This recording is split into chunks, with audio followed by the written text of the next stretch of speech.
Hey everybody, welcome back to Vinyl Junkie Record Shop. My name is Mike, and today I want to do a video that I've been meaning to do for quite some time now.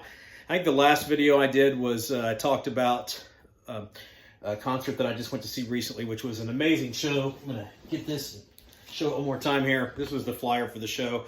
It was the Hellfire and Chaos tour that featured Uriah Heep and Saxon. This tour wrapped up last month, I think, in the U.S. But what an amazing tour it was, and I was on quite a bit of a Saxon dive, and I was listening to just all kinds of all the Saxon albums, and I wanted to do a complete discography or rate their ranking. The problem is they've got so many albums, and I haven't collected all of them over the years, and there's still a few of them that I'd like to have that I just don't have yet. But I wanted to at least do a top 10 of my favorite Saxon albums. And I'm going to try, I think this is pretty representative of what my top 10 really is. There's a couple that could probably get in there. There's a couple I'd like to show or talk about that I just don't have, like I said. So with that being said, I want to try to get to this fairly quickly. So let's do this in reverse order here. I'm going to start with number 10. We're going to go to the modern era of Saxon. And I'm going to go with Thunderbolt. This has a rather steady lineup let's see. I think this lineup has been pretty consistent through the last several years. We've got Nibs Carter, Doug Scarrett, Biff Byford, of course. Paul Quinn is on this album. Nigel Glockler on drums. And that's been pretty steady over the last several years. The only exception that changed this year, we'll get to that here in a moment. But this was a really fantastic record. Came out in, how old is it now? 2017 is when it came out. So it's 7 years old now. And this was just Saxon really showing that even at their age and the amount of time that they've spent in this business, they're still vital and releasing extremely heavy music 40 years into their careers. This has some really good stuff on it. The title track, Thunderbolt, is amazing. The Speed of Flight, the Nosferatu, the Vampire's Waltz, it's really kind of a different sounding song for them. It was really good. They played rock and roll, kind of simple, but an ode to Motorhead that makes you bang your head. I like it. It's fun to listen to. Lots of other stuff on here. Wizard's Tale, Speed Merchants, really good stuff. And just amazing that at their age that they're still playing metal this aggressive and this heavy. So Thunderbolt at 10. At 9, I'm going to show Sacrifice. This is a version. It looks like kind of like a hardcover book, and this has a bonus, a second bonus disc in it. I don't know. Some of you guys might have this particular version, but again, that's pretty much the same lineup of the band. This was released in 2012, so 5 years prior to Thunderbolt. But there's just some really rocking stuff on this album. Sacrifice, the lead-off track, is one of the best Saxon songs ever, and it's still in their live set. Made in Belfast, I really like that. Warriors of the Road is really cool. It's got a great riff, and it's about F1 racing. I'm assuming it's F1. It's an open road. With Saxon being an English band, I'm going to guess that that's F1 racing is the kind of the theme of that. Guardians of the Tomb, great tune. Stand Up and Fight, Walking the Steel, just really great tunes all the way through on this album. Very heavy album and memorable. So Sacrifice, that's coming in at 9. At 8, this is higher up on a lot of people's lists. In fact, a lot of people will put this in their top 5. And I understand why, because when they did this album, they were doing something that was exploding at the time, and Saxon was showing that they could do it not only as well, but as good as or better than other bands that were doing this at the time. And I'm talking about Lionheart, and we're talking about power metal, European power metal. And this was kind of the crux of that. They're like a trio of Saxon albums, but among this, Killing Ground, and The Inner Sanctum. Those 3 albums are all really, really good. And Inner Sanctum is one that's I think underrated, and I don't have it. I'd like to get that. Killing Ground too. But Lionheart just sounds extremely guided and focused, and it sounds like Saxon doing European power metal like it should be done. The leadoff track, Witchfinder General, is just amazing. Man and Machine, the title track, Lionheart, great song. Justice is a good tune. Live by the Sword, English Man of War, I like that one. But all along, just the tone and sound of this album is kind of something that Saxon really nailed when they did this. They kind of got away a lot of their baseline boogie metal kind of sound, but it works. What they did here works, and it worked more doing their power metal, I think, than it did when they did some of their heavier albums like Metalhead and drawing a blank. Saxon fans, help me out. You know what I'm talking about. But they're two really heavy metal albums. They were good albums, not clunkers, but they just didn't really seem to fit Saxon style so much, and that's why they're not included here.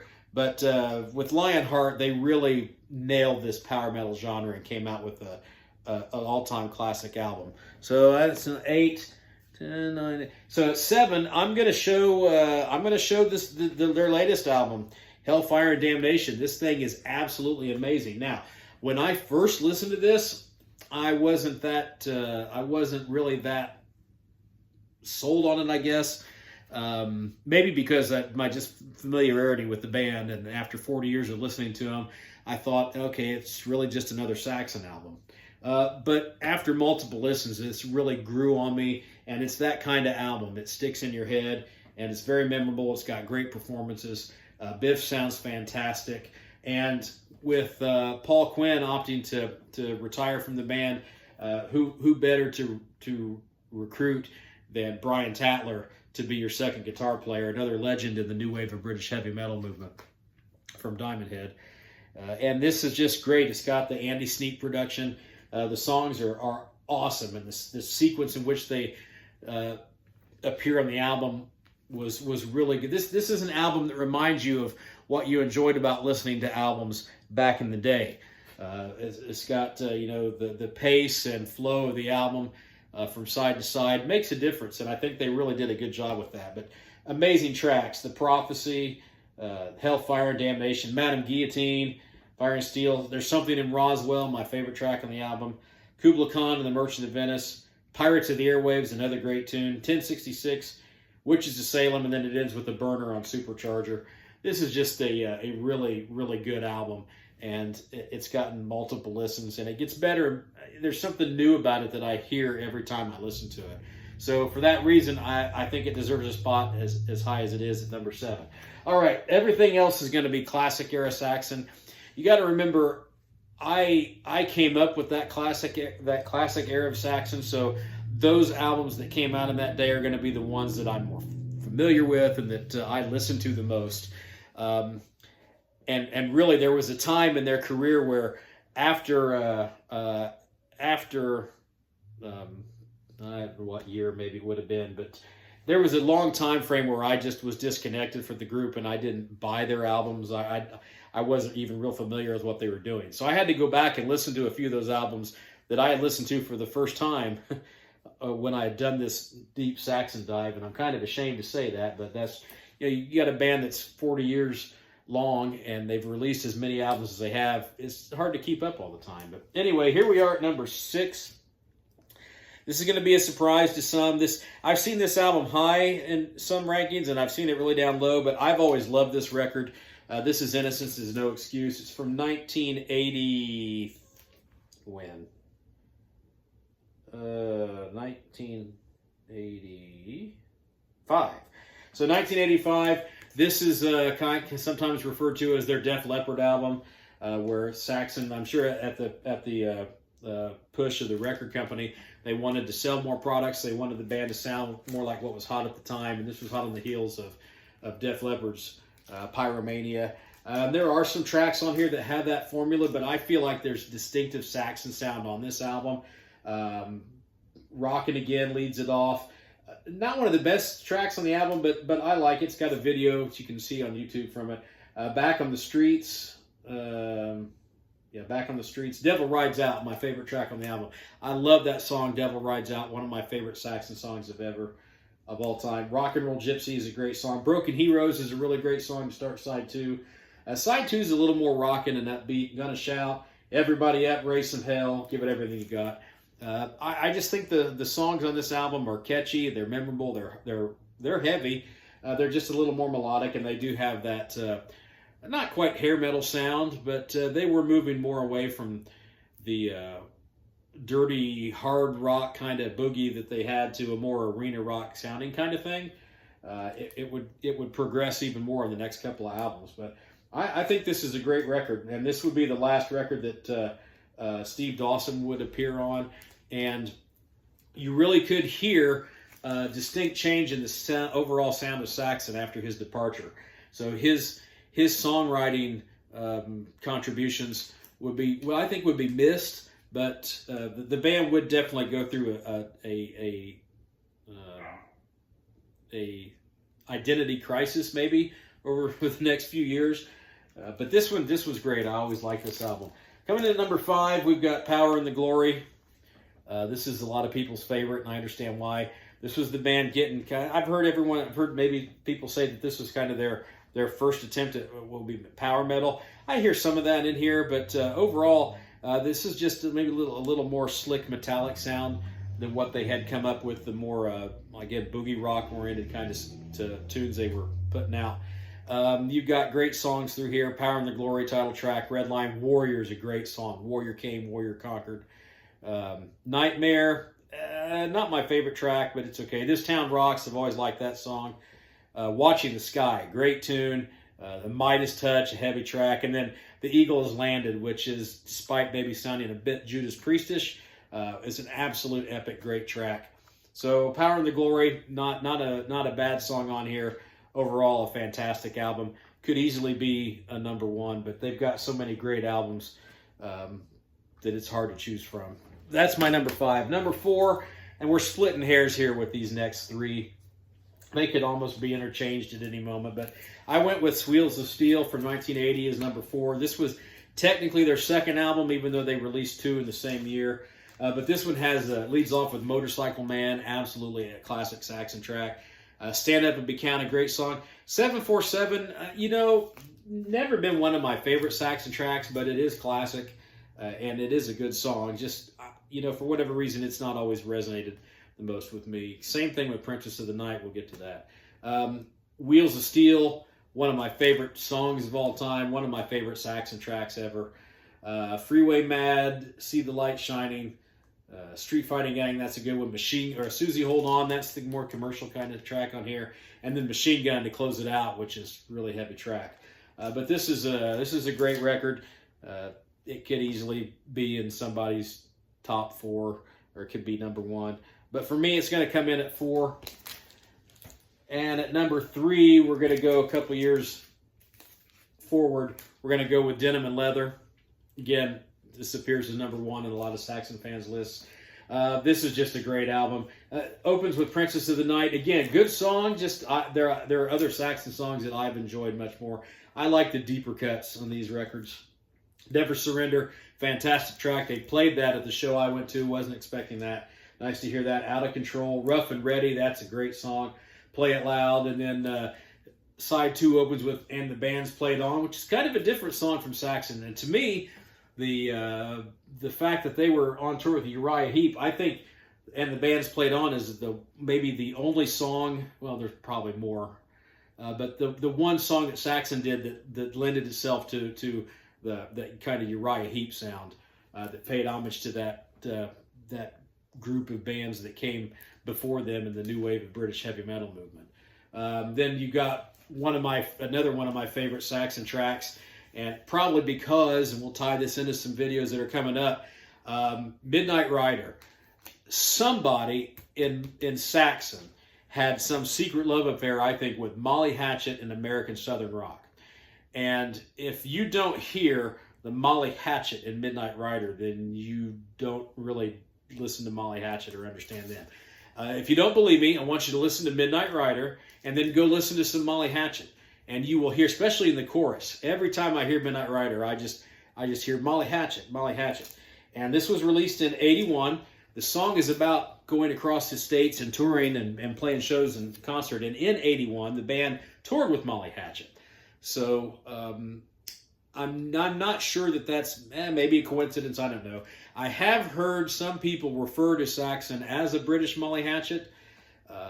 So I think there are some comparisons between the two bands, and that's for another video. But anyway, I bring that up because I love that song, Midnight Rider. Fire in the Sky is a great song, and then of course it ends with the epic Denim and Leather. It's the national anthem of metal, could be. Great song, great track, great album. So that's my number 3. Number 2, this was my entry point into Saxon, and this is maybe one of the first metal albums I remember having. So obviously we're talking about Strong Arm of the Law. This copy is not in the best condition. I haven't showed these records because it takes up too much time, but this was an absolute awesome record. It starts with the now I'm talking about the U.S. version, and the track listing was a little bit different, but on the version that I grew up with, the album opened with Dallas 1 p.m., probably my favorite Saxon song of all time. Followed up with Strong Arm of the Law. Sixth Form Girls, taking a lot of critique over the years. Yeah, it's kind of, lyrically it's kind of dumb, but otherwise it's got a good driving sound to it. Hungry Years, great song. And then side 2 opens with Heavy Metal Thunder. You don't need, the title tells you all you need, Heavy Metal Thunder. Taking Your Chances, To Hell and Back Again, and then it ends with 20,000 Feet. I just think overall, the way this album flows and the strong tracks on the album, it just makes this one of the more memorable listening experiences for me. And like I said, this was my introduction to Saxon. I had this on cassette many years ago. I don't know if I still have that cassette or not. But this was the first time I heard the band, and I absolutely loved it. Oddly enough, I don't know why, but I never bought Wheels of Steel that came out the same year, but before this one was released. And I never bought Denim and Leather when it was released the following year in '81. Don't know why. I was probably focused more on the thrash bands that were coming up in the scene, because we kind of moved from that new wave of British heavy metal into the American thrash movement, and I was all about that. So Denim and Leather is something that probably just got lost in the shuffle for me.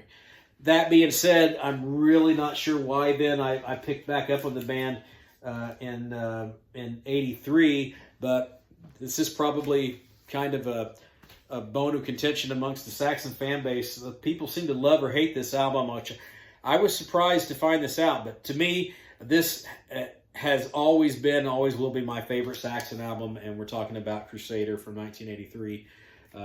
This absolutely stunning cover art, one of the best album covers ever.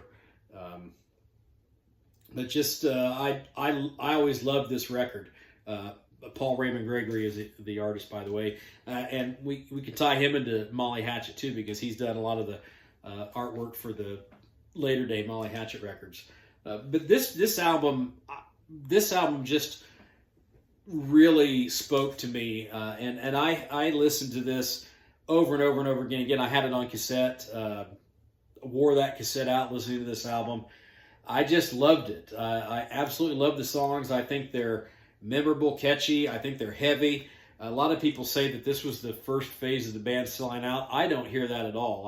I'm not sure why that's ever been the opinion of fans that don't like this album. But for me, this is just an absolute classic from top to bottom. Again, I've got the U.S. version, and the track listing was a little bit different, but the version I was familiar with started with Sailing to America. Loved that song. Just absolutely loved the sound of that. It's a happy sounding song.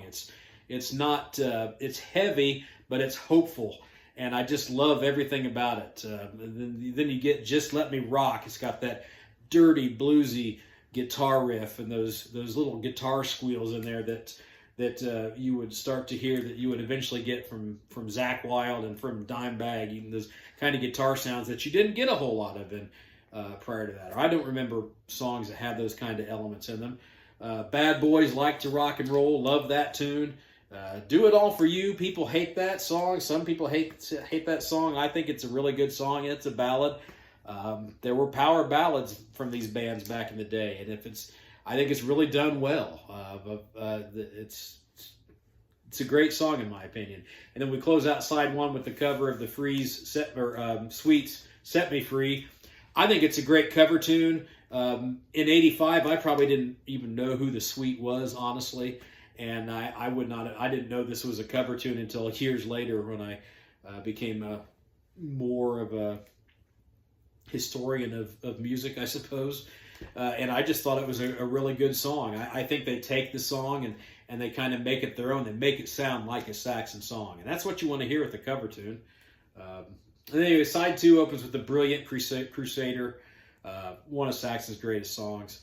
So epic. Arguably the beginning of power metal, or a power metal sounding song. A little bit of What You Fancy. I like that tune. Always have liked that tune. Rock City. Yeah, I know it's simple. I know it's kind of simple, but I love it. It's just got that chorus you want to shout it out when you hear it, and then the up tempo section toward the end when they drive it home.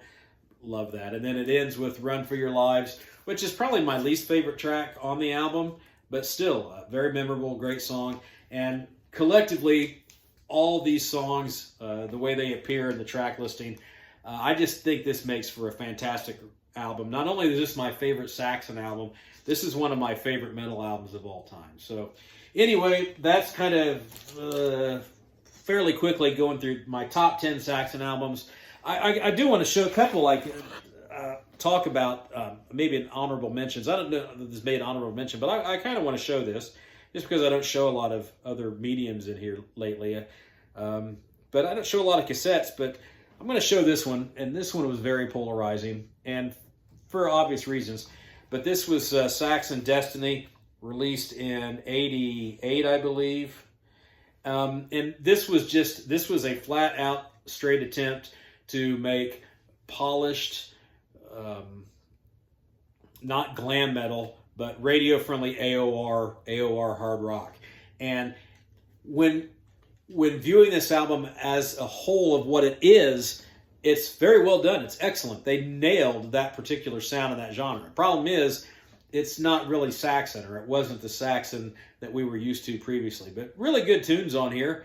The cover version of Ride Like the Wind, if you can take a Christopher, well, that's a great song actually, but if you can take a Christopher Cross song and make it sound hard rock, you're getting your job done.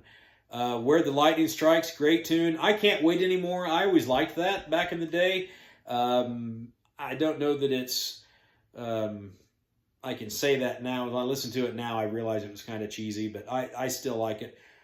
Calm Before the Storm, and the SOS. I think that's a great song. For Whom the Bell Tolls, We Are Strong. Then, Jericho Siren and Red Alert closes the album out with some fairly rocking affair. So this album gets a lot of hate. I don't think it deserves it. I think it was okay. And the only album I want to mention that I don't have, that I wish I had to show, is I really like Dogs of War. I think there's a lot of variety on that tune. And again, I go back to talking about how somebody in the band had a love affair with Molly Hatchet. There's a couple of tracks on there that just sound like they could be on a Southern rock album. So I know, just a theory I had that somebody in Saxon had an affinity for not only just Molly Hatchet, but some American Southern rock in general. But Dogs of War, really good album, a lot of diversity on it, still heavy, but I like that, and that's one I will probably end up getting. I think all I can really get now is the gold colored version of it. But when I decide I want to throw $30 towards it, that's when I'll get it. So that's my top 10 Saxon. Let me know in the comments what you like about my list. If you want to argue about what I have at number one or what your thoughts are on that, I welcome all comments. If you're new to my channel, I appreciate you stopping by. Hit the like and subscribe, help me out. We're making the push to 500 subscribers. I've got over 300 now, so we'll see if we can't get to 5. And if I get to 5, maybe sometime I'll get to 1,000. But anyway, I appreciate you stopping by, and I'll see you in the next one.